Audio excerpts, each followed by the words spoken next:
You got your toothbrush? Check. Do you have your deodorant? Check. Do you have your cozy clothes? Got that. What? Do they know I'm black? Should they? You might wanna, Mom and Dad, my black boyfriend will be coming up this weekend. I just don't want you to be shocked that he's a black man. I ain't never seen you like this before, bruh. Meeting families, taking road trips. Don't come back all bougie, man. Come back, get your damn pants up to your damn stomach.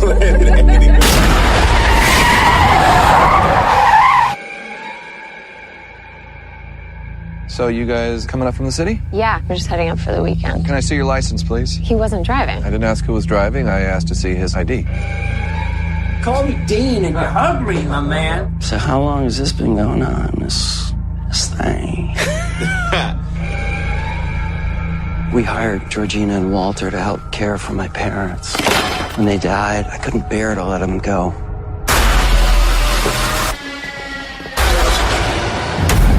Do you smoke in front of my daughter? I'm gonna quit. She'd take care of that for you. How? Hypnosis. I'm good, actually. You ready for this? I'm back in the beat. So look, I go do my research.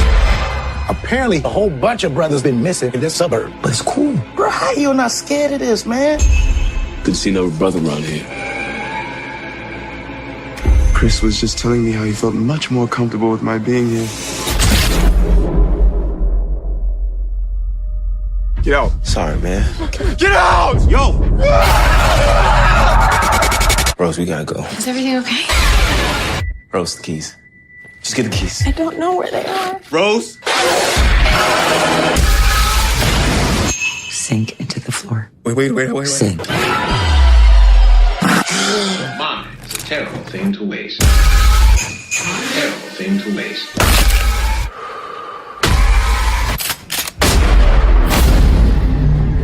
If there's too many white people, I get nervous. No.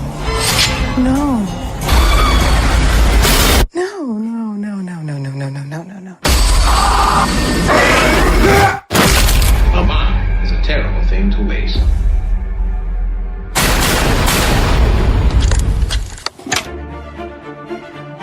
Em mundo de fantasia. Na verdade, é na internet. Em que os filmes são analisados. Também tem biografia, entrevista, debate, um monte de coisa, né? Sim, um podcast se destaca. Podcast Cinemação. Só no cinemação.com.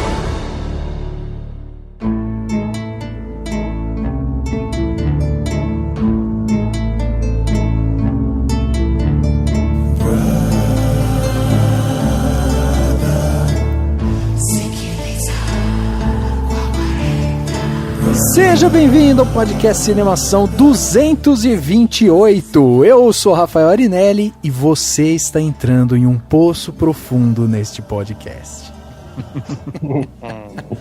Eu sou o Daniel Cury e hoje é dia de falar daquele filme lá, Dear White People, só que sem o Dear. É isso aí. Aqui é o Henrique Risato e eu votaria no Obama pela terceira vez, se eu pudesse. Se pudesse votar primeiro, você tinha votado, né, Henrique? Porque nem a primeira. Eu ia falar piada tipo com o Lula ou com a Dilma, mas ia ser muito polêmico, assim. Então, eu mantive o original do filme. Deixar pra próxima.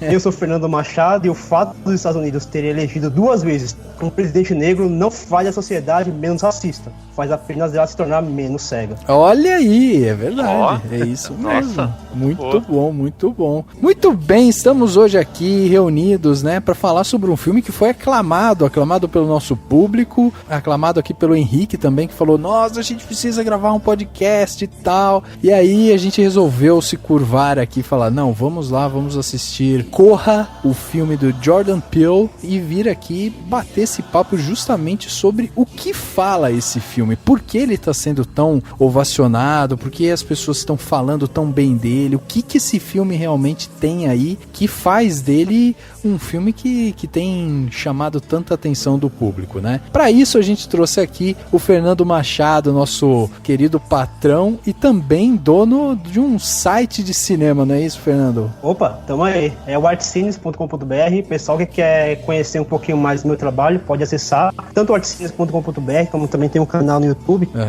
youtube.com/artcines. Tem lá uns vídeos, umas bobagens que eu falo. Legal.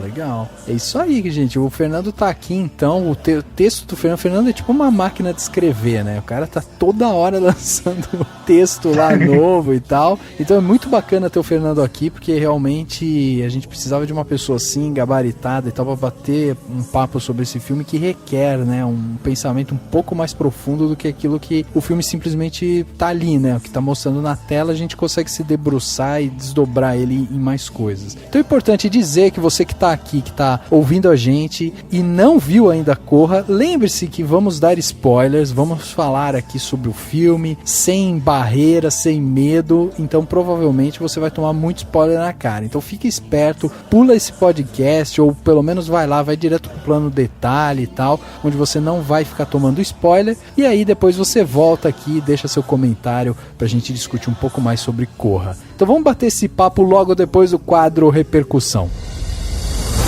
Confira o que rolou durante a semana. Eu começo. Agora no Repercussão.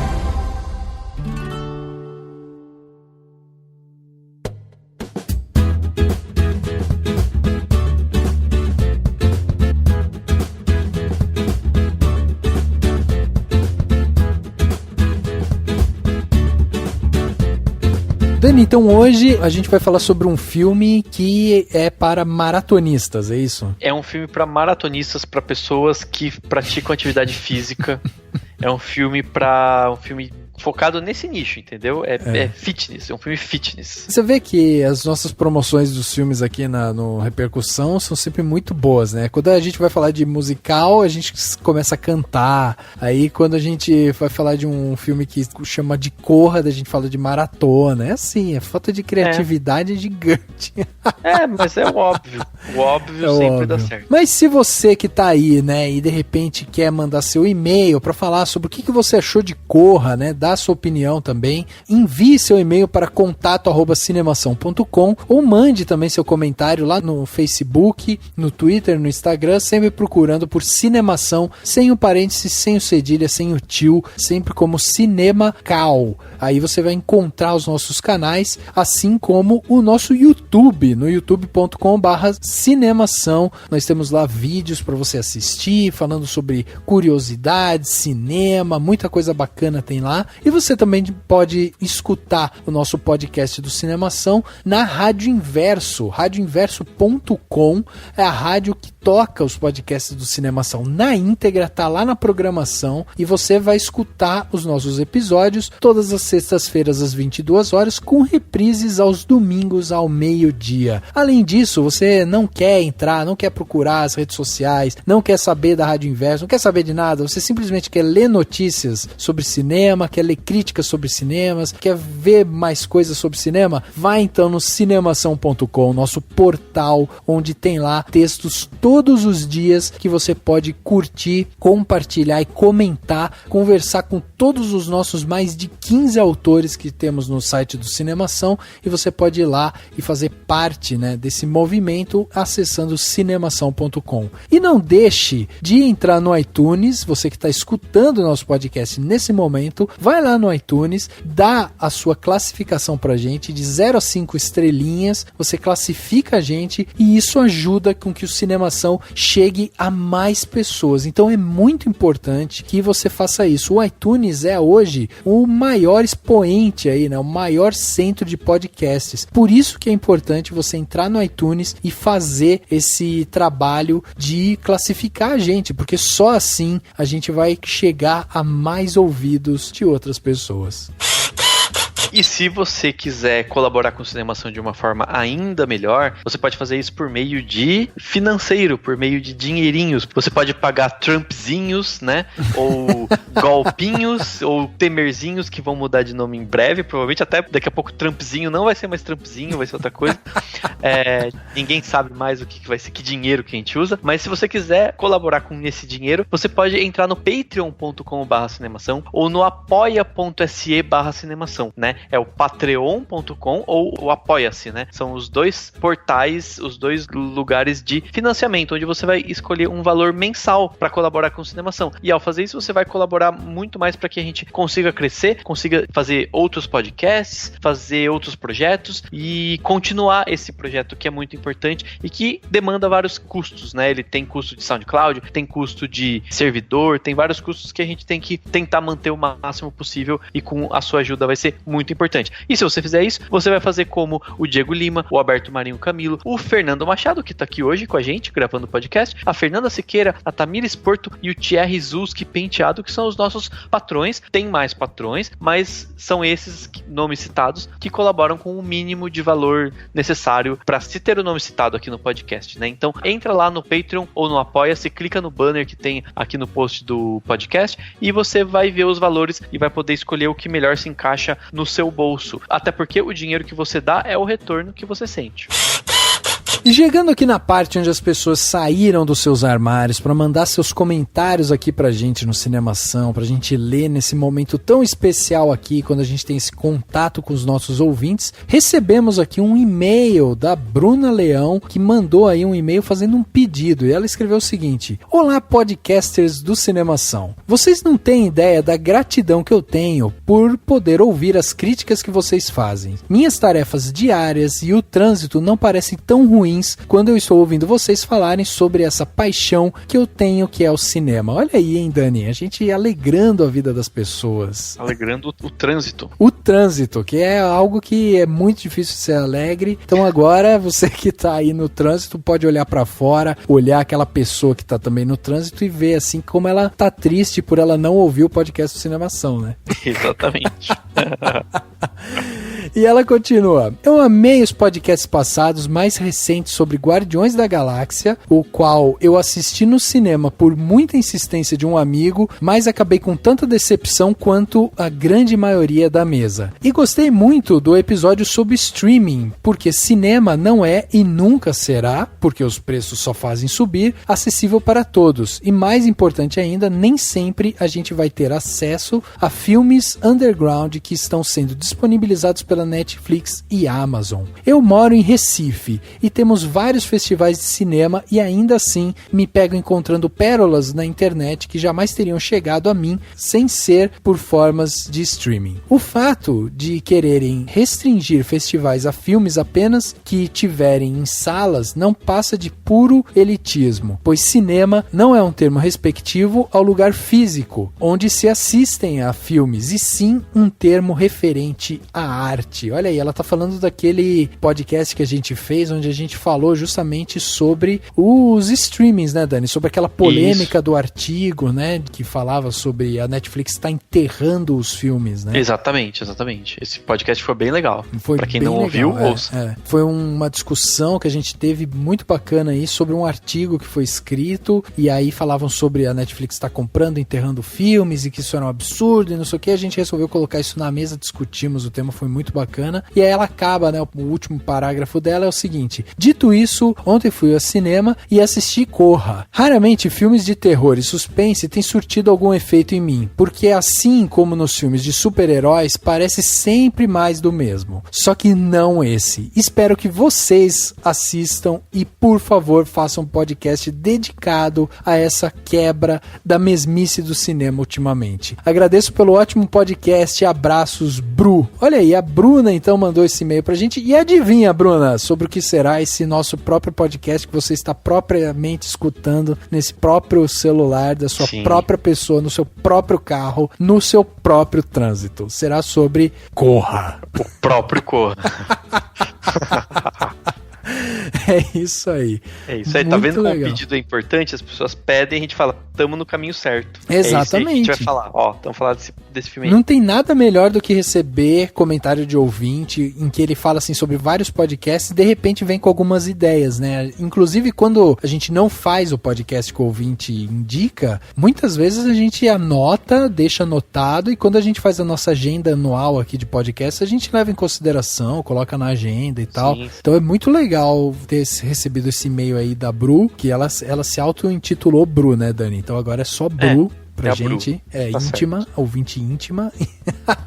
Exatamente, perfeito. É isso aí. E uma coisa muito importante, as pessoas têm que entender o seguinte, tem filme que estreia e às vezes não rola compatibilidade de agenda. Então, por exemplo, às vezes um filme estreia junto com outro muito grande. A gente não consegue fazer sobre esse filme porque a gente perde o time e acaba falando sobre o maior. E às vezes acontece também do filme não chegar aqui em Itu, né, onde a gente mora, do filme estreia em poucas salas, do Rafa não conseguir ver o filme, eu não consigo ver o filme. Depende muito, então nem sempre a gente vai conseguir. No caso do Corra, deu certo, deu o timing certo, todo mundo foi assistir o filme e foi super legal e por isso que você tá com esse podcast agora ouvindo. Mas deixa eu ler aqui o comentário da Priscila Rodrigues, mulherada mandando ver nos comentários, super legal, tô gostando de ver. Ela mandou um comentário no podcast 226, que foi sobre grandes canções do cinema, né? Que é um desses podcasts mais leves, mais genéricos, né? E ela colocou assim: arrumando a casa e ouvindo o podcast, kkkk. Vocês falaram da música Don't Stop Believing do Journey, mas ela não foi eternizada na voz do filipino citado, mas sim do Steve Perry, o segundo e icônico vocalista da banda. Depois dele vieram alguns até chegarem no filipino. Abraços. Então ela fez uma correção, né? Na verdade. Exato. Primeiro a Priscila comentou, falou que tá arrumando a casa, né? Então é mais uma pessoa que arruma a casa, que faz os afazeres domésticos ouvindo podcast, que é muito legal. E ela fez uma correção. Não, acho que eu não cheguei a falar que o cantor filipino criou essa música, né? Eu simplesmente falei que ele hoje tá nessa banda e canta essa música nos shows.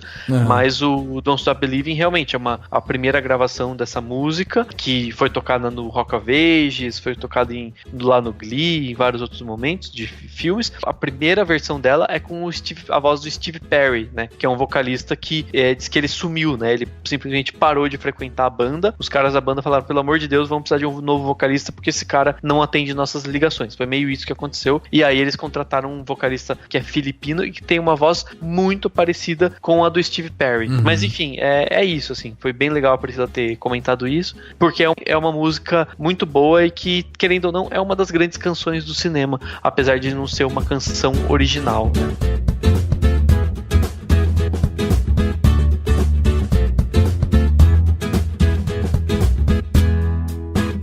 This is Nielsen and Elisa. Hey, how you doing? So, how handsome is he? Are you handsome? Okay. Oh. Not bad. Hey, Nielsen. So, is it true? Is it better? Wow.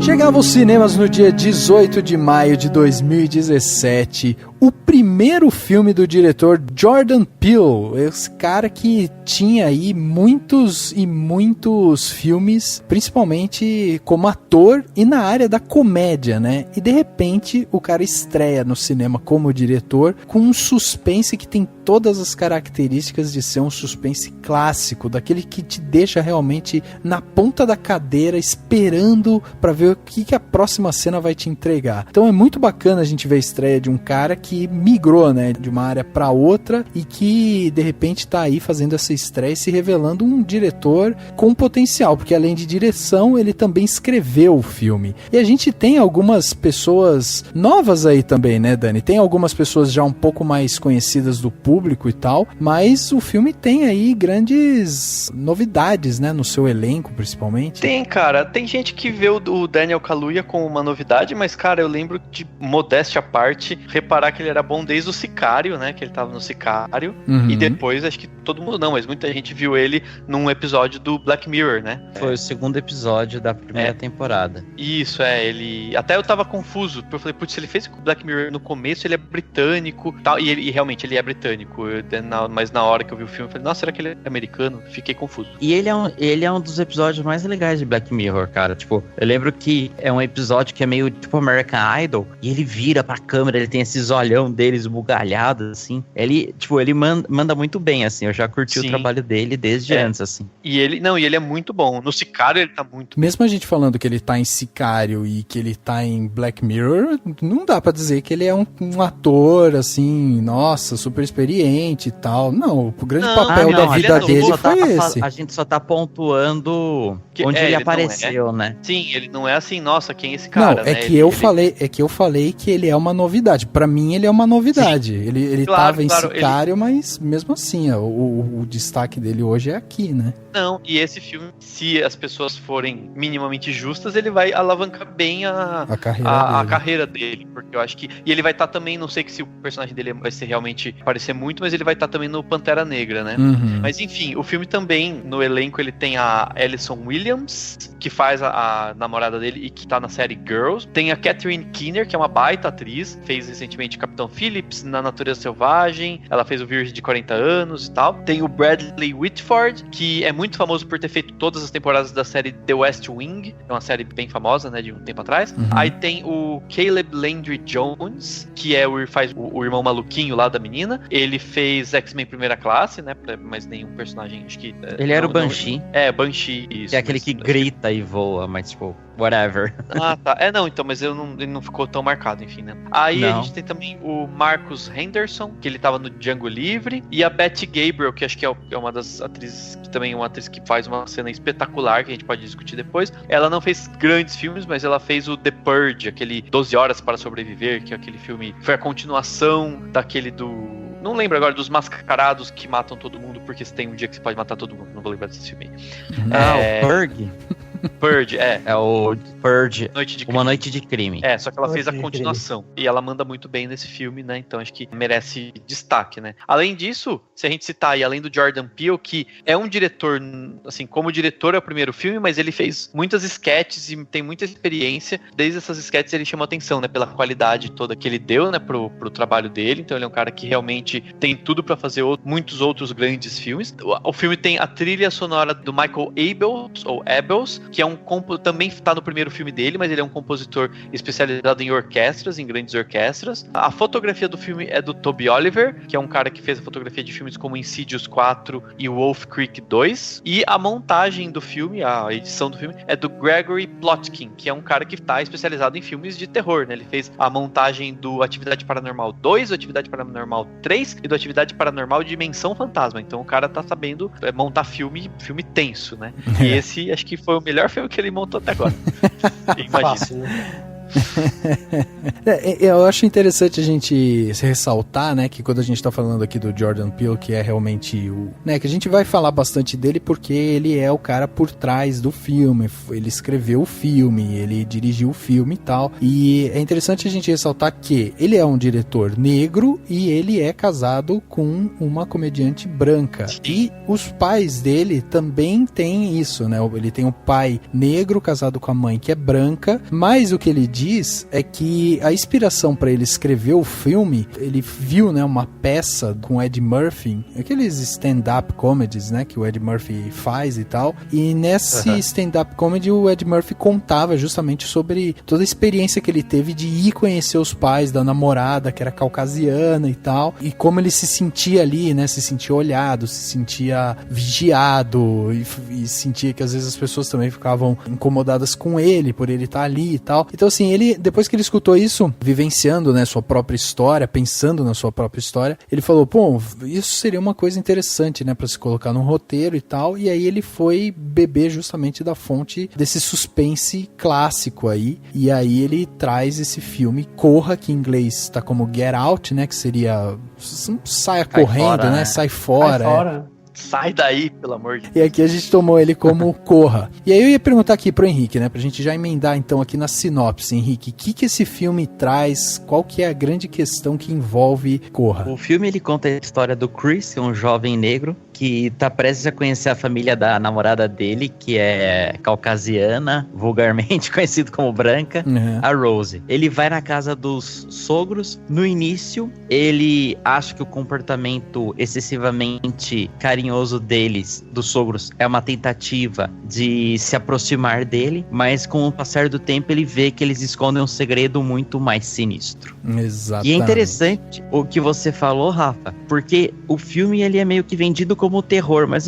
essa questão do gênero é legal pensar. Eu não sei se ele é terror, eu acho que ele é mais pro suspense. Eu também acho que ele é muito mais um filme de suspense do que de terror, né? Até porque, se a gente for pegar lá no que seria exatamente, né, a palavra, a definição de suspense e de terror, vocês podem me ajudar se eu estiver errado, mas o suspense ele é muito mais um gênero onde você deixa o espectador preso na tela durante muito mais tempo com aquela sensação de angústia e tensão, e o terror é uma coisa muito mais explícita, né? Ele é muito mais... Na verdade, o termo terror é muito amplo, né? A gente tá muito acostumado com o terror gore e tudo mais. E tem até um pouquinho disso, vai lá pro final, né? Se a gente parar pra pensar. Mas ele é um terror psicológico, né? Ele é o mesmo... É tipo o terror que tem no O Iluminado, por exemplo, né? Que é um terror psicológico, um terror que se passa, tipo, dentro da cabeça das pessoas muito mais do que externamente. Então, por isso, ele acho que coloca-se como terror. Eu entendo que ele é de suspense, né? Porque você fica meio que... Mas eu acho que o suspense é muito mais quando você fica... Tem muitos momentos em que, meu Deus, o que vai acontecer? E esse não, ele é mais... Na verdade, ele é mais de mistério mesmo, né? Ele é mais aquela coisa que vai sendo investigada, né? Mas o fato, pra mim, assim, o filme, ele tem tanta qualidade boa que isso é pouco importante, assim, sabe? Eu acho que ele é uma história muito bem contada, uma história muito boa e muito bem contada. Assim, eu tô tomando como base até o que o próprio Hitchcock falava dos filmes dele, né? Que ele falava que os filmes dele eram filmes de suspense, porque ele entendia que o terror era uma coisa um pouco mais explícita mesmo, né? Que ele gostava que ele entendia que os filmes dele eram filmes de suspense porque o público fica na ponta da cadeira, fica imersa ali esperando o que vai acontecer realmente, e tem quase que essa coisa investigativa também, né, por trás. Então eu entendo que o Corra, ele tem muito mais esse viés de suspense do que de terror, assim. Inclusive, eu publiquei no Facebook aí, falando que eu acho que é um filme de suspense clássico, porque me fez lembrar muito o que era realmente os filmes do Hitchcock, que era aquela coisa que você não precisa ter um estopim gigante, sabe? Uma coisa tipo Jason e tal, sabe? É uma coisa muito mais assim de você se envolver pela trama, e aí você tem que esperar cada plano, cada sequência, cada cena e não sei o que, pra meio que ir respondendo uma questão que tá sendo colocada ali, né? Então, eu me pego mais pensando nisso. Rapaz, eu fiquei com as mãos, mas muito suada, de tensão mesmo. Eu acho que... E eu fui com a minha namorada, ela não gosta muito de filme de terror, eu tive que dar uma convencida. Até fiquei com medo que o filme ser meio gore, assim, ter uma violência gráfica forte. Não é o caso quanto a isso. E a gente começou a conversar, assim, a ter teoria, sabe assim? A gente foi... Sabe quando tem o chato do cinema que fica falando?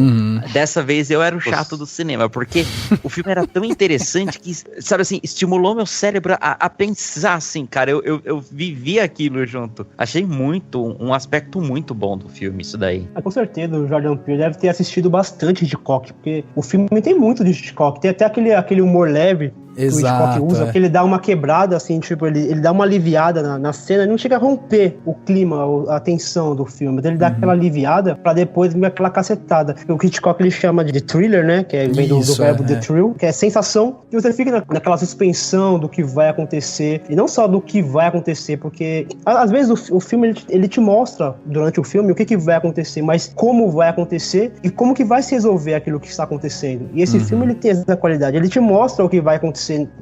Muito do que vai acontecer no final você sabe na metade do filme, mas você quer saber como que aquilo vai se resolver. Exato. Isso é uma coisa que o Hitchcock, tanto que o Hitchcock ele tinha aquela obsessão por você não deve saber nada do filme antes de assistir, exatamente para desde o começo ele te levar a ter essa sensação que o Henrique teve de suar a mão, de ficar tenso, de ficar nervoso, aquela sensação de o que vai acontecer, e não a coisa do horror gratuito, que é a coisa do susto, que é aquela coisa do susto barato, né? Exato. E eu mesmo não vejo diversão nisso em susto barato. Aliás, tem um momento, acho que quase pra chegando na metade do filme, que dá um acorde bem alto, uma nota alta, assim, quando aparece, né, aquela moça que é a Georgina, né? Quando ela passa, assim, pelo corredor.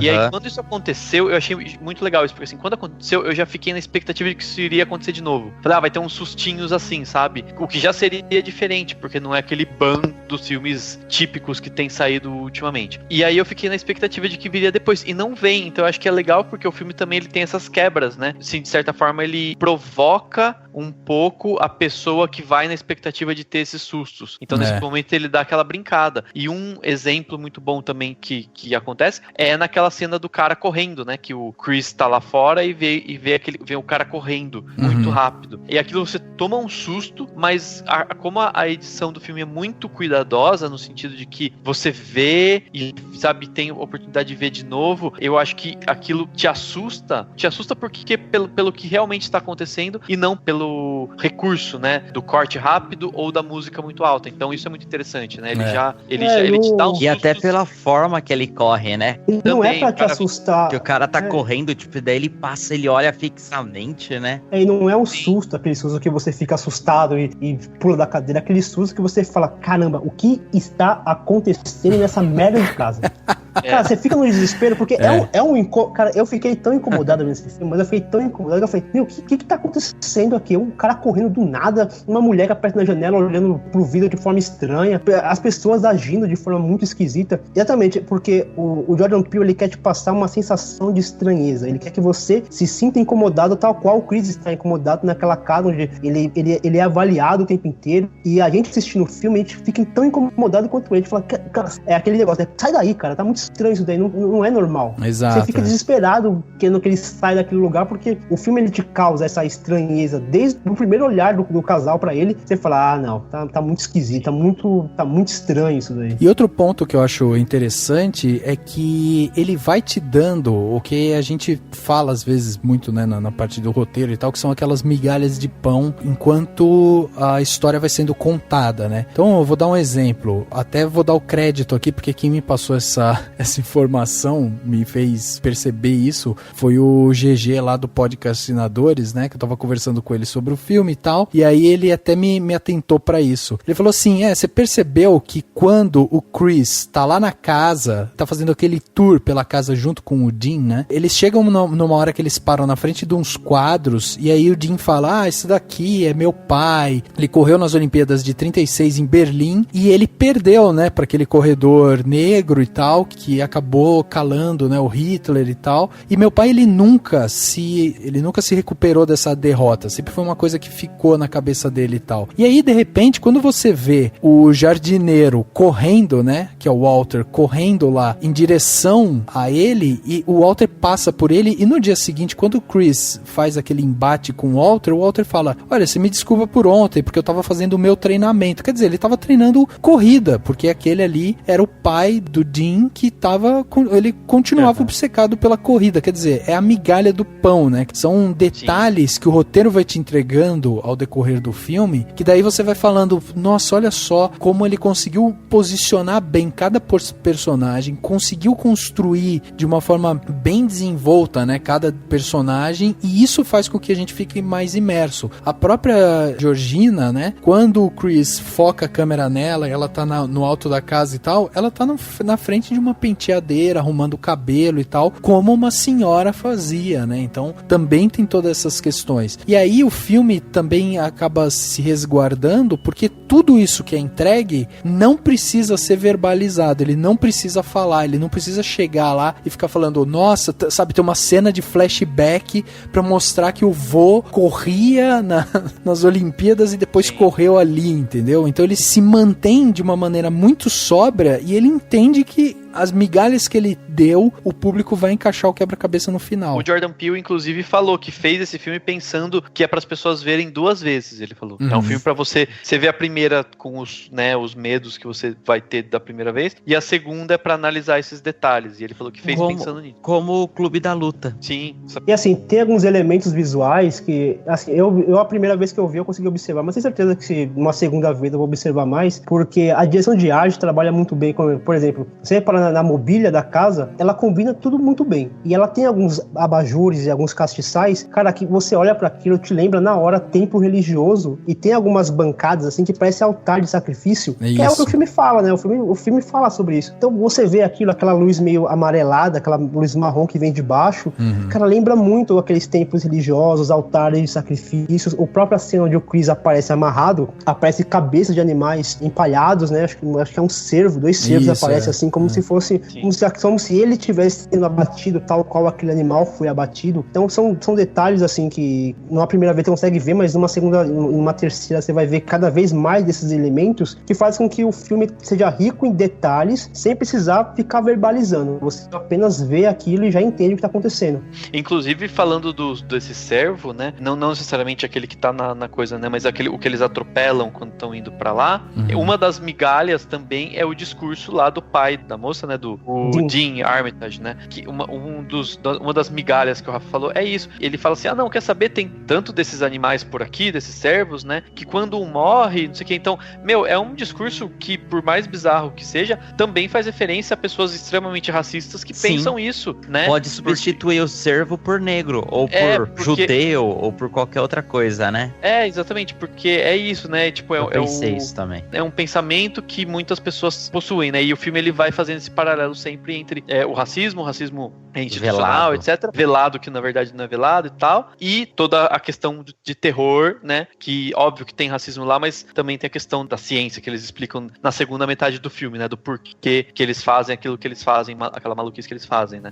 E aí, falando nisso, já que a gente chegou nesse ponto, tipo, o filme ainda ele consegue passar, né? Quase que ele muda de gênero, né? Ele muda de tom de uma forma muito coesa, muito compreensível, né? Não é um negócio que fica colado, que você fala, meu Deus, que mudou de filme. Não, é um negócio que muda o tom, né? Deixa de ser aquela coisa desconcertante pra um terror mesmo, né? Aí ele vira um terror psicológico ainda mais forte. So how long has this been going on?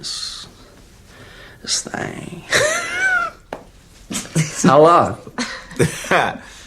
4 months. 4 months? 5 months, actually. She's right. I'm wrong.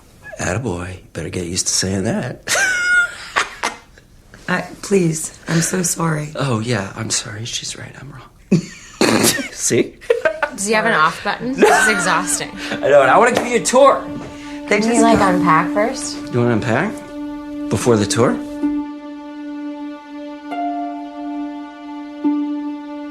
Eu acho que o terror do segundo ato é um terror mais visível, né? Aquele terror que já começa a mostrar sangue, já tem morte, tudo. Mas o terror da primeira metade é aquele terror que a gente acompanha no nosso dia a dia. Não sei se vocês receberam aqui, a minha esposa que até me mandou, teve uma mulher curitibana que fez um comentário super racista falando que, ela diz, né? Só lamento que tenha sido em Manchester o atentado e não na Bahia, porque seria lindo ver aquela gente nojenta e escurinha da Bahia explodindo. Então isso, cara, é absurdo, né? E assim, o pessoal tá compartilhando pra mostrar pra ela o quão racista foi esse tipo de comentário. E é reforçado, o filme mostra isso, que existem pessoas que veem o negro como um animal a ser abatido, tal qual o Chris e os demais negros daquela casa também são presas a serem abatidas no altar de sacrifício de um templo religioso, no caso de um culto que eles têm de propagar a raça branca acima da raça negra. Esse é o horror do filme, é você saber que aquilo que, lógico, ele dá uma dramatizada, né? Porque a ideia do filme é usar o horror para contar essa história, mas não tá longe da gente. A história, ela é absurda, mas ela não é irreal, ela não é tão surreal assim, a gente vê isso. Então, ela chega ao ponto, né, Fernanda, de ser cínica em alguns momentos, porque assim, ao mesmo tempo em que ele fala que essas pessoas brancas querem substituir, se sentem no direito de pegar os negros para doutrinar eles dentro daquele mundo do que eles vivem e tal, ao mesmo tempo usar os corpos deles, então, né? Pois deles não pertencessem. Essa que é o grande cinismo do filme, né? Porque um deles fala até, o negro está na moda, né? Então, porque quando o Chris tá ali, né, ele tá entendendo o que vai acontecer com ele, aquele Jim Hudson, né, que é o nome do personagem, que é aquele cego, fala pra ele fala, olha, tem pessoas que querem ser mais fortes, querem ser mais rápidas, querem ser... E aí eles vão atrás dos negros, porque os negros têm uma genética melhor nesses pontos aqui. Não, mas Rafael, eu acho que aí nisso também mora uma outra outra crítica social do filme, como, né, se não fossem todos, que é essa questão da forma como a mídia trata também, né? Assim, a mídia, ela dá muita atenção quando um branco morre ou desaparece ou some ou tal. E quando é um cara negro, sabe, assim, não mas dá tanta atenção, o que eu tô falando, Dani, é tipo... que o cinismo do diálogo tá justamente nesse fato, assim, de você ver pessoas brancas que buscam negros pra se promover, né, pra se perpetuar pela vida, porque eles acham que eles precisam ficar mais tempo ali, eles têm grana, eles conseguem fazer isso. Óbvio que tem todas essas questões raciais e sociais que envolvem justamente, não me importo se sumiu, não me importo e tal, ok, mas o que eu quero dizer é assim, o cinismo tá em os brancos procurarem os negros pra substituírem eles, entendeu? Esse que é o discurso cínico do filme, esse que é o discurso que ele chega e fala assim, olha aqui, o que eu vou fazer? Eu tô vindo aqui mostrar que existe uma sociedade branca que está buscando negros, sequestrando negros, fazendo lavagem cerebral neles e tal, para que esses negros prestem seus corpos para que os brancos continuem vivendo, só que na pele deles. Ou seja, olha que coisa mais cínica, né? Olha que coisa mais contraditória. Como que eu posso me sentir uma raça superior se de repente eu vejo que é muito mais fácil eu pegar o negro para daí eu ir lá e me transvestir dele ali e aí ficar tudo bem, eu vou conseguir viver mais, até porque nesse sentido a genética vai me favorecer, entendeu? Então ele é cínico nesse sentido, ele traz pra gente um discurso que mostra que o branco acaba sendo muito confuso na própria explicação racial dele, entendeu? O filme ele é cínico desde o início, né? Aquela cena onde o Chris ele é apresentado, tá a casa e aí ele vai no jardim e ele vê lá as pessoas negras trabalhando, o próprio Dean, ele ia falar, já sei o que você tá pensando, você acha que eu sou racista porque aqui só tem negros trabalhando. E o Chris não fala, não, jamais penso isso. E aí ele se justifica. Então essa justificativa é aquele negócio, né? Não sou racista não, até tem amigos que são negros. E cara, não. Isso não faz de você não racista, amigo. Exato. Não, o fato de você ter votado no Obama não faz de você menos racista. O fato de você ter amigos negros e contratar negros não faz de você menos racista. Ele te joga isso, ele fala, não, eu sou fã de Michael Jordan. Cara, isso não faz de você menos racista. O fato de você ter fã do Michael Jordan. Então ele te joga esse cinismo o tempo inteiro. Não sei se vocês já chegaram a assistir aquele filme Dear White People, tem a série, tem o filme. E no filme tem uma cena que eu acho muito legal, que é quando eles estavam na festa Blackface, e aí uma das garotas negras que tava lá, ela não concordava com esse burburinho que eles estavam fazendo por causa do Blackface, e ela fala, os brancos, eles se vestem como negros, vão a shows de negros, vestem roupas, então eles amam o público negro, então eles têm o direito de se pintarem, de serem negros por pelo menos uma noite. E não, eles não têm o direito de serem negros por uma noite, porque eles não são negros o resto da vida. Então não adianta você querer ser negro por uma noite, se você não sabe o que o negro sofre no restante do ano. Então, esse cinismo eu acho muito legal, porque também é uma maneira de você provocar o público e não apenas discursar suas ideias. É você deixar o público tirar suas próprias conclusões. E ali o filme, por exemplo, o fato do Chris não ser uma pessoa engajada, ele não é. Ele não é um militante. Ele é alguém que simplesmente, de tanto que apanhou, ele falou, quer saber, o mundo é assim racista, eu não tenho o poder de mudar, é uma opção dele. Outras pessoas podem achar que ele se acovardou, mas é a opção dele. Ele não é um militante. E isso é muito legal, não colocar um cara militante pra mostrar que mesmo o cara não sendo militante, ele sofre aquilo e a maneira como ele reage àquilo é muito clara. Ele é uma pessoa que ele foge do combate. Fernando, uma cena só pra complementar o que você tá dizendo, é aquela hora que o policial param e pede o documento dele, mesmo que ele não fosse o motorista, né? E ele na hora ele já saca o documento. Aí a Rose que não deixa ele entregar, dá uma tirada no policial. Mas você vê, né? Sim. Você vê assim, que o Chris, tipo, não, beleza, entrega o documento, tô acostumado com isso, né? E ela até fala, né, tipo, não, isso é mentira, você precisa palhaçada isso que você tá fazendo, não sei o que, tipo, ela reclama com o policial. E aí isso faz a gente pensar assim, e se fosse ele falando isso? A gente compra que ela é boazinha o tempo todo, né? Sim, tem essa questão dela, né, se fingir muito bem, rapaz, mas tem a questão também do tipo assim, naquele momento você se pergunta, e se ele falasse falasse, né? Pô, palhaçada, não tem que te dar documento, não sou eu que tô dirigindo. Ele ia se fuder, entendeu?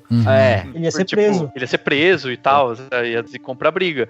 Naquele momento a gente acredita que a personagem da Rose é bacaninha e tal, né? Você ainda tá comprando isso, porque não teve a virada do filme. Mas, como você não compra, você começa a pensar assim, é a primeira vez que ela tá se deparando com isso, né? E é muito verdade, né? Uma pessoa branca, só nesses momentos em que ela se depara, quando tá namorando alguém, ou tá, enfim, tá muito próxima, que daí ela se depara com um momento em que sente esse racismo e não tem a carcaça, né? Não tem a armadura que um negro que já sofreu tantas vezes vai ter de falar, tá bom, toque meu documento, já tô, né?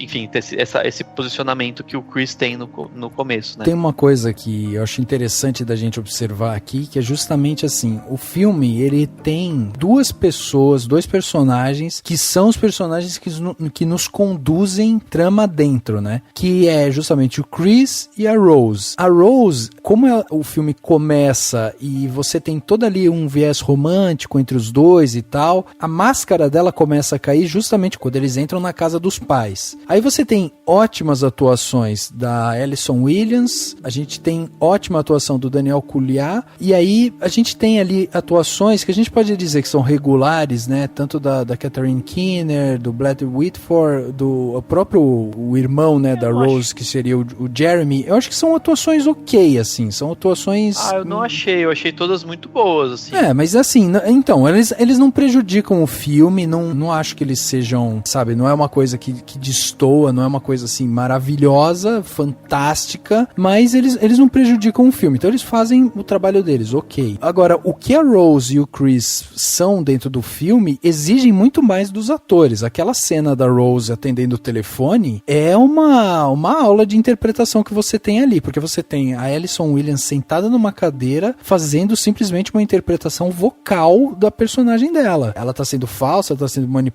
manipuladora e tal, ok, mas você tem esteticamente ela já na figura de uma pessoa que tá completamente imune àquilo, né? Quer dizer, ela não tem expressão, e aí na voz ela consegue dar todo o tom de drama, todo o tom de preocupação e tal. Então esse tipo de coisa é muito interessante da gente ver como que foi feito. E a Alison Williams, ela é uma atriz que já fez algumas séries e tal, mas ela a raiz dela vem do teatro, né? E o teatro exige muito disso, existe muito dessa interpretação vocal, existe muito dessa interpretação física também, né? Porque você tá ali toda hora tendo que expor para as pessoas os sentimentos dessa forma, a pessoa não tem o close-up no olho escorrendo a lágrima e tal, então você precisa ter uma desenvoltura muito mais corporal. E a Alison mostrou que ela tem isso, e ela entregou isso pra Rose e é muito bem entregue. Então eu acho legal da gente ver como esses dois atores jovens, dois atores que não tinham tido até então grande relevância no cenário cinematográfico e tal, conseguiram entregar resultados excepcionais. O Chris mesmo é um personagem que você vai vendo as camadas dele se desdobrando ao longo do filme. Quando ele começa a contar da mãe, aí ele conta um pedaço só da história da mãe, depois ele conta mais um pedaço, depois ele conta mais um pedaço. Se você for pensar também na própria atuação da Rose, né, no filme inteiro, você vai ver como, quando ela tá com a família, como ela toda hora tá olhando pro Chris, toda hora ela tá buscando o olhar pra ver como que ele tá, toda hora ela pergunta como é que ele tá,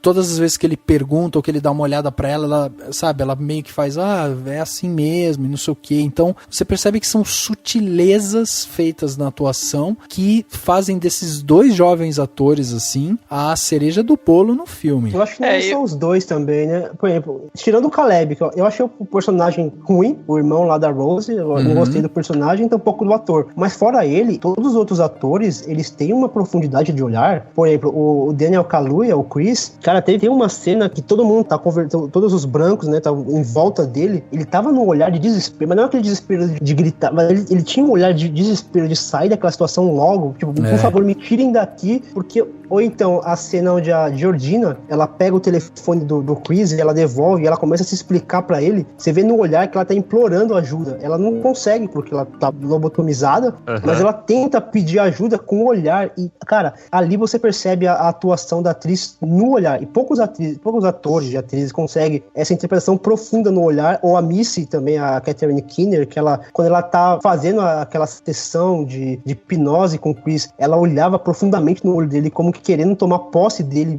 Ela tá dominando ele com o olhar, ela olha fixamente no olho dele, tanto que ele fica desconfortável, ele dá aquele sorriso falso, né, aquele sorriso de nervosismo, ele fica sorrindo assim, ele mexe a mão, ele fica desconfortável, sem precisar falar que ele tá desconfortável. No momento algum ele fala que ele tá desconfortável. Na maneira como ele gesticula e no olhar, você vê o total desconforto daquele ator. Exatamente. Eu gostei muito também da cena já lá no final, né, no terceiro ato já, quando a Rose fala que tá com a chave, tipo, ela fala assim, você sabe que eu não vou te dar a chave, né? Naquele momento, você percebe muito, tipo, que ele entra num desespero e ao mesmo tempo cai a ficha dele, sabe? Você sente a ficha dele caindo. Só que ele não se desespera, tipo, ele se desespera por dentro, né? Tipo, sabe, de olhar e falar assim, tá, eu já entendi que eu tava numa cilada, né? E tal. Ele até afrouxa o ombro, né? Ele até deixa o corpo cair, ele abaixa o ombro assim e fala, vamos lá. Tipo, vamos mudar aqui tudo. Já entendi, né? Onde que eu tô. Já entendi.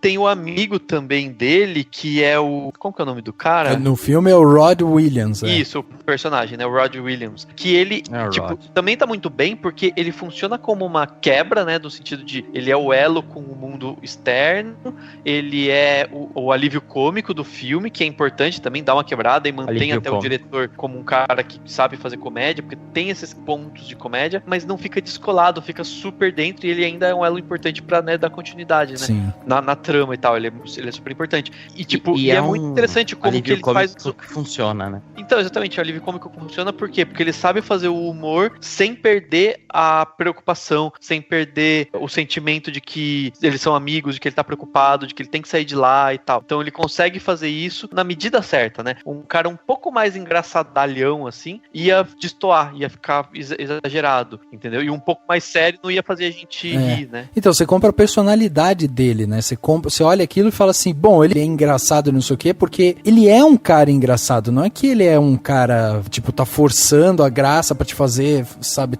ser esse alívio cômico e tal. Não, ele tá ali porque ele é assim, o Rod, ele é assim, ele é o cara engraçado, ele é o cara debochado e tal, então ele é desse jeito. Agora eu vou perguntar uma coisa pra vocês, fazendo o papel do advogado do diabo aqui. Uma das críticas que eu vi em relação ao filme é justamente os estereótipos, né? O filme, ele se apoia bastante na questão de estereótipos. Então você tem o personagem que é o alívio cômico, você tem o personagem que é o herói, você tem a menina bonita que acaba se demonstrando, né, que é uma vilã, você tem o pai e a mãe ricos e tal. Então você tem vários estereótipos ali, mas eu acredito que na verdade o filme ele se baseia justamente na questão de estereótipos, também como uma forma de ironia, vocês não acham? Não, eu acho que o estereótipo, na minha opinião, ele tá muito justamente na ironia, mas na família, né? Tipo, na família. E que, assim, não soa muito real, porque, né, enfim, tipo, aquela família que mora afastada e que é branca e rica e tal. E até a personagem fala, né? Mas eu acho que ele justamente não tem estereótipo, justamente entrando, por exemplo, o Rod, ele é engraçado e tal, mas ele tá muito longe daquele estereótipo do cara negro engraçado de alguns filmes americanos, né? Que tem, tipo, cara que fica falando, só faz piada, só faz... eu não acho que ele esteja longe assim, Dani. Eu não acho. Eu acho que ele ele é esse estereótipo, só que ele tá bem encaixado aqui dentro da história. Eu não acho que ele foge daqueles caras comédia. O Rod, ele é bem o que é o programa, o principal hoje do Jordan Peele, que é aquela comédia escrachada. Tipo Kenan e Kel, que passava no SBT quando a gente era um pouco menor, sabe? Eu acho que ele é a essência do Peele, do diretor, com a comédia que ele tá acostumado a fazer. É um elemento, assim, que ele coloca. Eu acho que o Rod, ele é quase que um alter ego do próprio Jordan Peele. Porque o Jordan Peele é o cara que, se vocês acompanharam as sketches dele, são sketches engraçadíssimas. Eu me divirto com as sketches dele, mas ele é muito crítico nas sketches dele. Então, quando ele coloca aquele cara que é engraçado demais, e ele é engraçado, ele é o contraponto do Chris, porque o Chris, ele foge do estereótipo. Ele é um negro que não é um negro militante, ao passo que o alívio cômico é o cara que é o militante. Ele é o cara que ele fala, não vai, porque a família lá é branca, vão te tratar mal, sabe como que tratam a gente. E o Chris, não, eu vou lá, não tem problema. Então, o próprio Jordan Peele se coloca no lugar daquele alívio cômico, do cara que quer ajudar, que fala, não vai, tá errado. Que é o que a gente faz. Durante o filme todo eu fiquei, sai daí, cara, sai daí, pelo amor de Deus, sai daí. Gritando, get out, sabe? cai fora, isso daí não tá errado. E é o que o cara, o que o próprio amigo dele faz. Várias vezes ele manda mensagem, sai daí, cara, não vai, você tá louco, você vai ser maltratado lá. E no final tem aquela piada lá que ele olha pra ele e fala, eu te avisei. E eu tenho certeza que é o que o Jordan Peele faria naquele momento. Ele faria aquilo. Ele tiraria sal da situação, falaria, eu avisei, não vai. Olha o que deu. Você matou 3 pessoas e quase morreu. Então, mas eu, assim, pra mim, foge justamente porque ele não tem só essa função, né? E justamente a questão do próprio do Chris, ele é de se esperar, né? Num filme dirigido por um diretor negro, ele é zero estereótipo, se tem, vamos dizer aí, nos desatualizados filmes antigos e tal. Mas eu não acho que o filme se baseia em estereótipos. Eu acho que não tem nada a ver. Ele tem uma história que funciona e não usa de estereótipo em nenhum momento, entendeu? Ele usa de situações que refletem coisas da sociedade, mas nunca no sentido de estereótipo. Tipo, nem mesmo a família dela. Você não pode dizer que é um estereótipo de uma família branca. Tem esses momentos de estereótipo, tem esse racismo bizarro que reflete em todo mundo lá naquela festa e tal, mas, sabe assim, é um negócio que encaixa muito. Não é um negócio que você fala assim, tá bom, o que você espera, entendeu? Good to see another brother around here. Yes, of course it is. Something wrong? There you are. Do something with this. Yes. Oh, hello. I'm Philomena, and you are? Chris, Rose's boyfriend. Chris was just telling me how he felt much more comfortable with my being here. That's nice. Logan, I hate to tear you away, dear, but the Wincots were asking about you. Well, it was nice to meet you, Chris.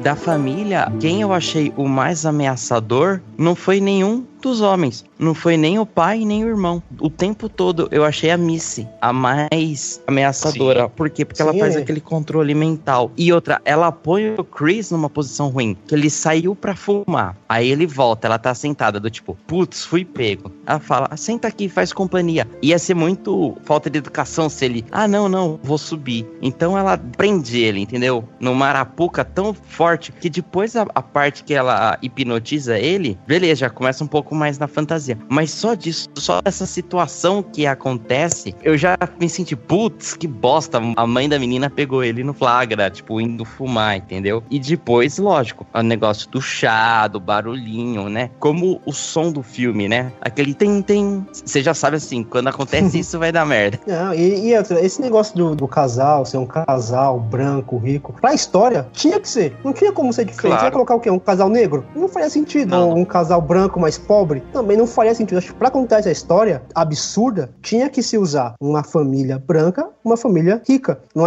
é questão do estereótipo que usou sem função. É igual a questão do você usar um negro de forma gratuita no filme pra sensualizar ou tudo. Usando de maneira correta, eu acho que foge do estereótipo e mais uma questão de precisava ser daquele jeito pra se contar aquela história. Eu não consigo ver pelo menos a questão do casal branco como estereótipo. Talvez o Rod, um estereótipo, mas eu acho que é porque o Jordan Peele quis se colocar ali. Eu acho que é um estereótipo, que é o alter ego dele naquela situação. Então, eu tenho essa sensação também que ele é um estereótipo, mas ele tá muito bem encaixado, sabe? É diferente você encaixar esse tipo de estereótipo em um filme de terror, que às vezes o cara não ganha nem a profundidade, porque assim, se ele tá ali, ele começa a fazer a parte investigativa, ele começa a tentar entender o que tá acontecendo e tal, nesses momentos você percebe que aquele cara também, que é o cara comédia, que é o cara que tá tirando sarro e tal, na hora que ele precisa entender o que tá acontecendo, ele senta e ele fica sério, e ele vai pesquisar, e ele vai ter as reações dele, porque ele é daquele jeito. Então assim, tudo é muito bem justificado, sabe? É tudo muito bem encaixadinho no roteiro do filme e tal. E tem outra coisa também, né, que outra crítica ruim que eu vi, que saiu, era justamente do fato do roteiro meio que passar por uma lógica que a gente já sabe o que tá acontecendo antes do filme acabar, né? Quer dizer, você tá assistindo e fala, tá, já entendi que esses caras querem o Chris pra alguma coisa. Eu vi isso, algumas pessoas, né, falando que isso poderia ser um problema do filme, justamente porque, como você já sabe que ele tá sendo perseguido ali, poderia tirar o interesse das pessoas e tal. Mas eu também discordo. Que seria a cena do bingo, né? Do bingo. Mas eu também discordo disso, porque eu acho justamente que a ideia é justamente essa ideia, vamos dizer, Hitchcockiana, né? Você tem a trama bem amarrada ali, você sabe realmente que ele tá sendo perseguido, mas você não sabe como, nem por que ele tá passando por isso.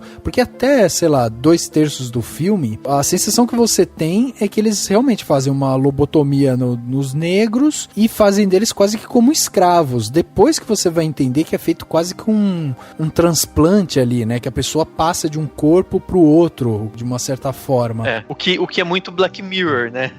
Então, Black Mirror... Me lembrou aquele Água Negra também, se eu não... Água Negra ou A Chave Mestra? A Chave Mestra. É um filme daquela época que teve um monte de filme japonês de terror, que daí tem a versão americana, né? Tinha A Chave Mestra, era a mesma história. Era muito parecido, pelo menos. Eu acho que acho que elucidar a história é apenas uma parte dela. Acho que não é o mais importante. Eu acho que o mais importante ali é aquela ambientação excludente, subjugante, que o Chris encontra, para que ele quer transmitir essa mensagem. Acho que elucidar a questão, o problema, até porque o filme dá muitas dicas mesmo. Acho que o filme nem quer desviar a atenção do público só no mistério. Acho que a mensagem do filme é muito clara. Tudo que foi de sutil nas nuances, acho que a mensagem final que ele queria contar era isso. Era pessoas brancas caçando gente negra. Algo que já aconteceu. A gente não pode esquecer. É absurdo, mas já aconteceu. O nazismo tá aí pra mostrar que já aconteceu. Exato, não é uma coisa que ele tirou da cabeça dele. Isso já aconteceu. A mensagem é clara. Elucidar aquela questão de você... O bingo, por exemplo. A única cena que eu falei, escorregou ali, é a cena das fotos, onde o cara vê a portinha meio aberta da estante e tem lá as fotos dos ex-namorados da Rose. Ali, ele escorregou um pouquinho. Acho que não precisava ter aquela cena ali, um escorregão do filme ali, que quase me perdeu, mas depois o filme me botou pra cima de novo. Mas acho que a ideia do filme não é trazer esse mistério do plot twist. Acho que não faz muita questão disso. Eu mesmo não fiz questão de saber o lugar, a hora que eu falei, é isso que tá acontecendo. Eu queria mais saber como que aquele cara vai sair dessa situação. Exato, isso que eu acho que é bacana do filme. E deixa eu perguntar uma coisa pra vocês também. Qual que é a sensação de vocês em relação a essa questão do Chris e da história dele com a mãe dele? Eu entendo que é um gatilho do roteiro justamente pra te dar mais profundidade sobre esse personagem, entender que ele não tem vínculo familiar, até por isso também essa militância dele, ela é um pouco fragilizada, né? Afinal de contas é um cara que tá sozinho, que teve que meio que se fazer na vida sozinho também e tal, então assim, justifica uma série de coisas, mas vocês acharam também assim, tipo, que essa questão dele, da mãe, ela em algum momento ela pode ser uma coisa arrastada ou não? Vocês acham que ela é bem encaixada, ela tá ali, tá sendo bem justificada e tal? Eu achei que a linha do tempo foi meio confusa, do tipo, ele conta que a mãe dele foi atropelada e ficou agonizando, e que ele ficou sentado no sofá e não chamou a emergência. Mas como que ele sabia que a mãe dele foi atropelada? Tipo, isso que eu achei meio esquisito, assim. Foi perto da casa dele, não foi? Eu não consegui entender isso. Foi uma das coisinhas, assim, que me incomodou um pouco no filme, depois pensando. É verdade. Não dá pra saber como ele ficou sabendo. Mas acho que essa cena, esse background, serviu pra... Tem duas rimas visuais, né? Tem duas rimas que o filme conta, que é o começo, quando ele atropela o cervo. Exato. E aí ele não consegue abandonar, porque ele... Na cabeça dele, ele não pode abandonar mais um animal morto, no qual ele seria esse animal sendo caçado depois, que ele ia amarrado lá e tem a cabeça de cervo. Então, ele estaria no lugar daquele cervo pronto pra ir pro abate. E a cena final, onde ele volta pra ajudar a Georgina, que a Georgina também ela é atropelado, e ele fica naquela, vou ajudar ou não vou? Então, esse background serviu tanto pra dar profundidade pro personagem, quanto também pra justificar aquela cena final, porque não haveria muito sentido se ele simplesmente voltasse pra ajudar aquela pessoa sem esse background que dá profundidade pra ele. Exatamente. E justifica essa ação dele. E mais ainda, essa é a fragilidade dele, né? A Missy ia encontrar alguma fragilidade, se não fosse essa, seria outra, né? Ela queria caçar uma fragilidade dele, porque é por meio dessa fragilidade que ela acessa o subconsciente, qualquer que seja a forma,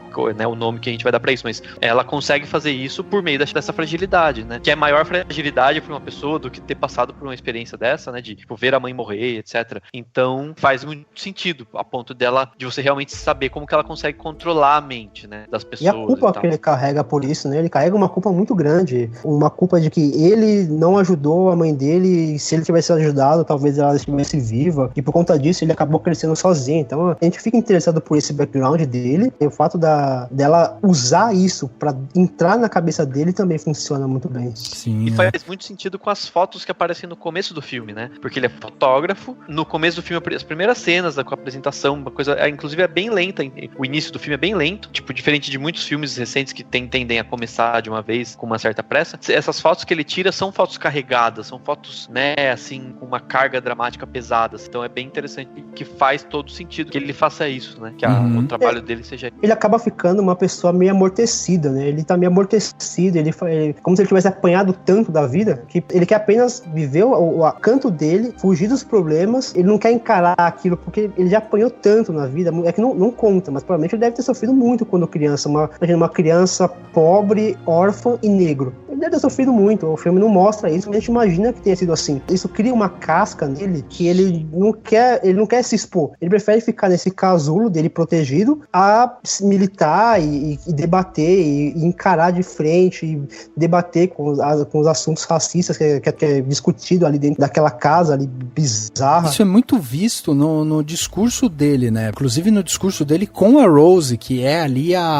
vamos colocar aqui, né, entre aspas, mas naquele momento, ela é a alma gêmea dele. Então, em determinados momentos, quando ela chega pra ele e fala assim, e aí, você tá bem? Ou ela dá uma tiradinha de sarro, então o Walter, você acha que o Walter gosta de mim? Você acha que ele tem chance comigo e não sei o quê? Daí ele fala, bom, você tá brincando, então foda-se, eu não quero mais falar sobre isso e tal. Então, assim, quando ele se expõe um pouco, quando ele coloca um pouco da preocupação dele e ele, de alguma forma, ele é confrontado ou ele se coloca, né, numa situação em que a pessoa dá uma apertada nele e tal, ele volta pra esse casulo dele, ele volta pro espaço onde ele fica confortável, que é o meu pensamento comigo mesmo. E aí também entra uma questão interessante que é justamente o Rod, né, o amigo que é o amigo confidente, que é justamente com o Rod que ele pode se expor de uma maneira muito mais límpida, muito mais solta do que com a Rose, né? Então com a Rose ele ainda precisa manter, porque afinal de contas ele tá com ela há 5 meses, então ele precisa manter ainda uma compostura, ele ainda tá numa fase ali de encantamento e tal, pela namorada, ela por ele e tal, existe toda uma paixão que tá ali, né, em cima, eles não discutem muito, né, um casal muito novo, e o Rod não, o Rod é justamente o relacionamento antigo que ele tem, é o irmão, é a figura paterna, inclusive, dele, né, que é o que se preocupa e tal, então você percebe no relacionamento dele de, eu preciso ligar pro Rod, vou ter que ligar agora pro Rod,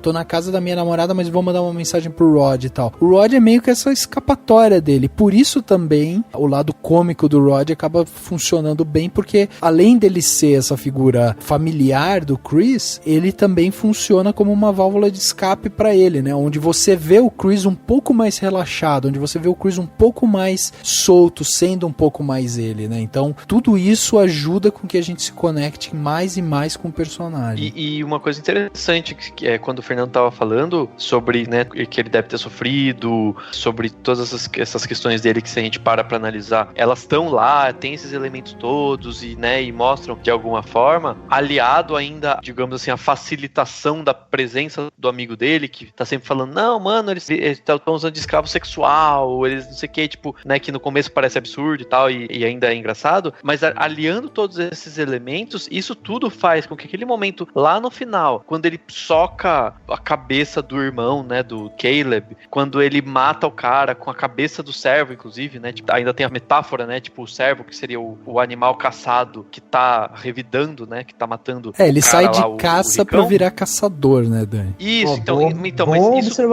mas isso tudo, todos esses elementos fazem com que esse momento final seja extremamente catártico, entendeu? É quase, claro que guardadas as devidas proporções e com momentos, com objetivos diferentes, quase que aquela cena lá do Django Livre, quando o cara sai matando todo mundo, né? Isso, sai detonando a cabeça de todo mundo. Então é essa coisa de, assim, tipo, vamos revidar, né? Vamos descer a lenha nesse filho da puta. E é esse o princípio, entendeu? E esses elementos todos vão culminando pra essa catarse final que, né, que ele, tipo, consegue matar todo mundo, de certa forma, né? E o filme te leva a isso. O filme te coloca muito junto com o Chris. O tempo inteiro, por exemplo, toda vez que o Chris ele tá numa situação assim de desconforto, o filme te transmite essa sensação de desconforto. Você se sente desconfortável junto, mesmo você nunca tendo passado por aquilo, você se sente desconfortável, porque você compra a ideia de que ele tá desconfortável mesmo, pelo jeito como ele age. Então, quando acontece essa catarse no final, cara, você torce muito, mesmo sabendo que ali ele é uma defesa dele, na verdade, né? Ele não tá atacando, ele tá se defendendo. Tanto que, no final, ele ia deixar a menina viva, ele só matou a menina, foi enforcar a menina porque ela ia matar ele. Mas foi uma defesa dele, você torcia pra ele matar todo mundo ali, se livrar. E que é uma coisa também engraçada nessa cena final, é que quando a polícia chega, se fosse um branco ali, a gente falaria, pô, legal, a polícia chegou, agora ele vai se salvar. Mas quando aparece a polícia, você fica numa angústia que é muito pior de falar, putz, ferrou tudo. Tudo que ele fez, ela fica assim, fazer, help.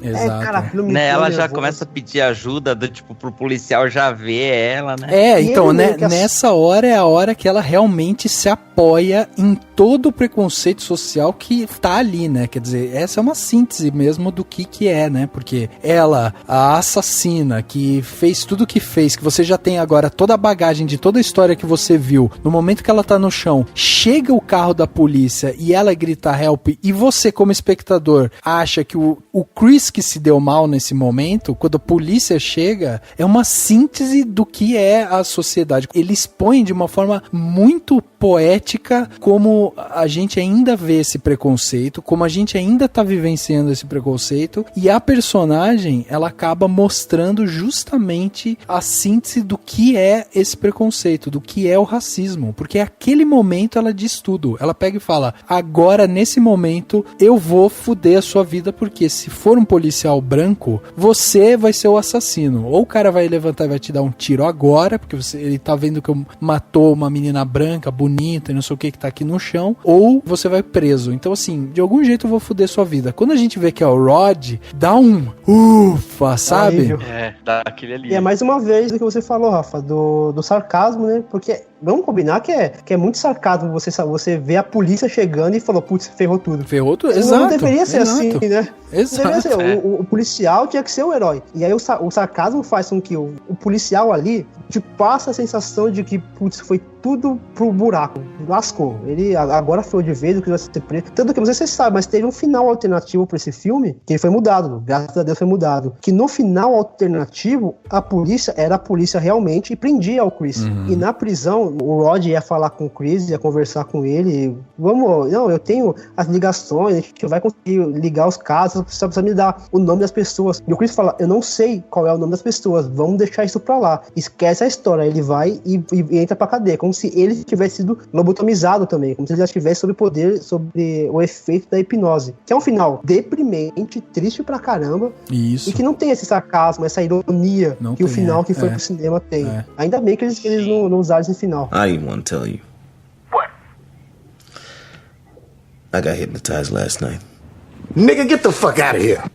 Yeah, to quit smoking, but it was Rose's mom's a psychiatrist, so... Bruh, I don't care if the bitch is Ayanna Van Zant, okay?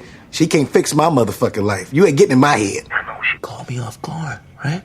But it's cool, because I'm cured. It worked. Bruh, how you not scared of this, man?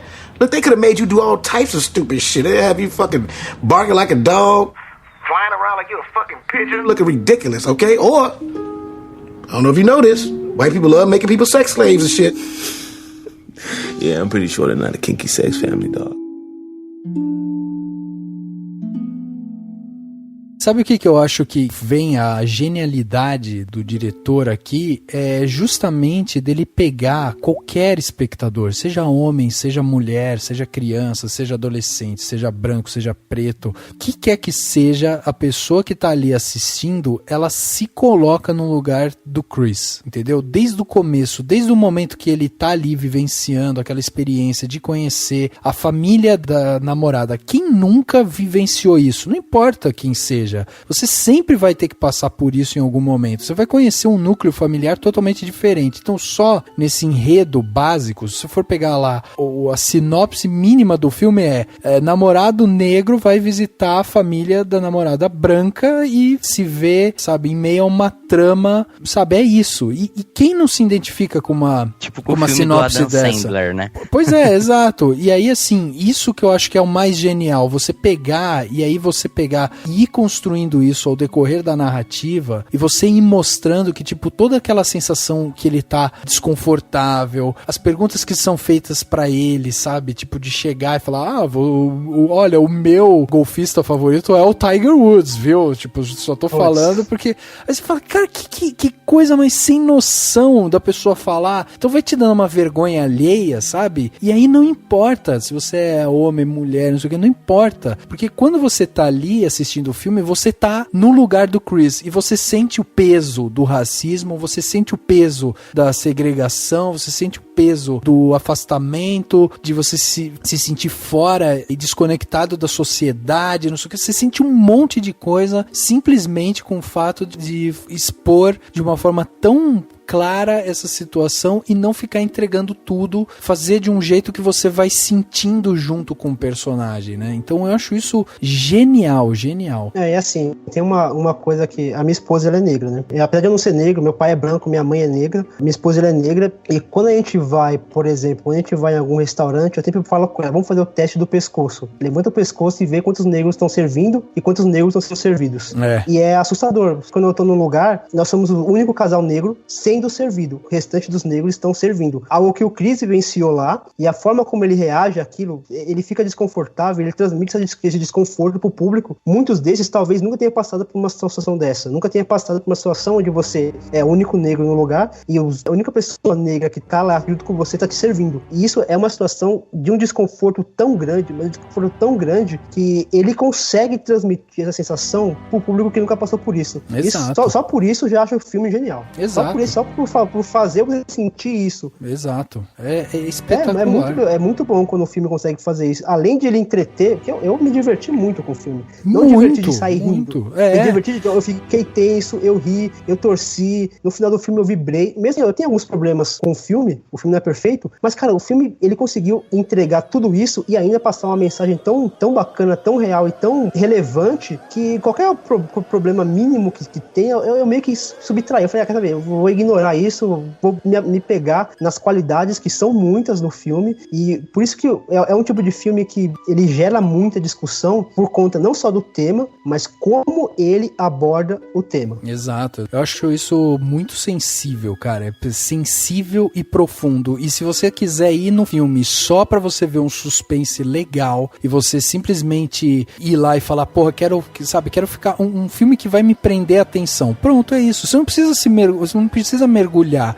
não precisa ficar discutindo filosoficamente as questões raciais, não sei o quê, porque realmente ele consegue ser eficiente no entretenimento e no discurso dele. Então, é um filme que realmente surpreendeu por isso, né? E a grande chave pra isso tá numa questão que sempre se discute quando se fala de representatividade, etc., que é o fato muito simples, que é o diretor é negro, é o mesmo que o roteirista, então tem um diretor e roteirista que é negro. No caso aqui, nesse filme, a trilha sonora, né, o compositor da trilha sonora é negro, e os produtores, assim, não sei se os produtores são, mas são da turminha aí do Jordan Peele, que também tá na produção de comédia dele, né, de tudo que ele faz como comediante, como humorista. E isso é óbvio, sabe, assim, você só vai ter filmes desse tipo, não que seja impossível, mas é muito difícil que um diretor branco consiga fazer um filme desse, do jeito que esse filme foi feito. E quando se trata, por exemplo, de filme, quando o pessoal discute machismo, por exemplo, você só consegue melhorar isso colocando diretoras, mulheres, entendeu? Dirigindo os filmes. Então, é a prova cabal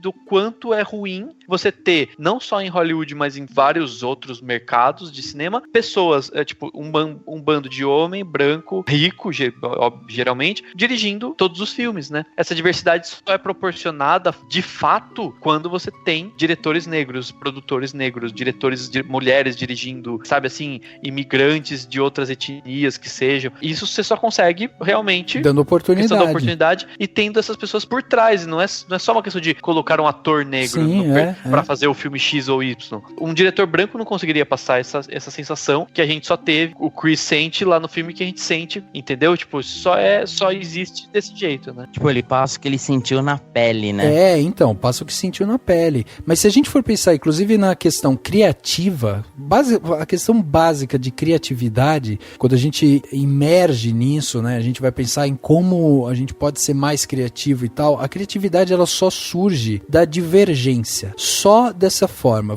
Quando você tá numa situação complicada, a criatividade ela vai surgir. Você precisa ser criativo se você tá desempregado, você precisa ser criativo se você precisa entregar um trabalho com prazo curto, você só tem a criação a partir do momento que você diverge de alguma coisa, você tem uma situação de confronto. E aí é uma situação tão simples que se a gente quer ter um cinema melhor, se a gente quer ter um discurso melhor dentro do mundo cinematográfico, você precisa abrir espaço para que pessoas de raças diferentes, de cores diferentes, de, línguas diferentes, de sexos diferentes e tal, que essas pessoas elas tenham oportunidade de colocar a voz delas ali, porque trazendo mais vozes, você tá criando mais divergência, você tá criando mais impacto, e isso vai fazer com que os diretores brancos e não sei o que também melhore a si mesmo, entendeu? A partir do momento que você vê um filme dirigido pelo Jordan Peele, que vem com toda essa questão que a gente tá falando aqui, amanhã o outro diretor que vê esse filme vai falar, cara, esse cara trouxe uma visão que eu nunca tinha pensado. Então só com um espaço, só com uma visão diferente, com pessoas com background diferente, não sei o que, você vai conseguir,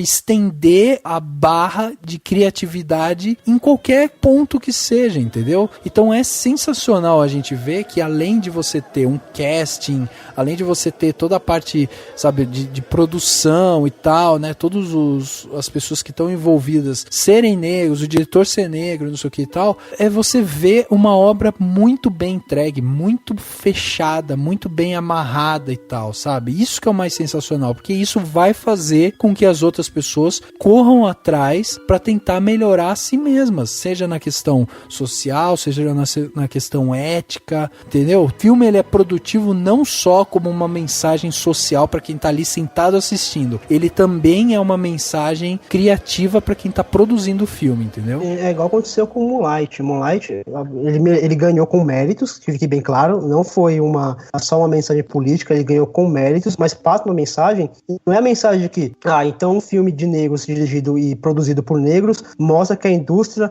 não é racista. Não, a indústria ainda é racista. Isso não muda o fato. Mas o que acontece é que, por exemplo, quando você pega um roteiro, tá lá o roteiro, casal vai pra casa dos pais, mas descobre que lá tem alguma coisa errada. Se em momento algum você citar que uma das pessoas do casal é negro, vou escalar 2 brancos automaticamente. Isso. É igual o pessoal fala, que quando você lê um livro, se o livro não fala que o personagem é negro, você vai imaginar ele branco. Não precisa ter um texto falando fulano de tal, branca, caucasiana. Não, fulano de tal se associa com branco. E o roteiro é a mesma coisa. É como se fosse o padrão da humanidade, né, Fernando? Sim, é o padrão. O padrão é você pega o roteiro, lê e fala, não falou que o personagem é negro, logo, automaticamente ele é branco. Mas também não falou que o personagem é branco. Quando você tem mais negros na indústria, fazendo negros e mulheres também. Quando você tem negros, mulheres na indústria, quando você pega, por exemplo, você pega um filme com roteiro que fala médicos bem-sucedidos. Por que você não coloca uma médica bem-sucedida ou um negro bem-sucedido? Vai sempre ser o branco, homem,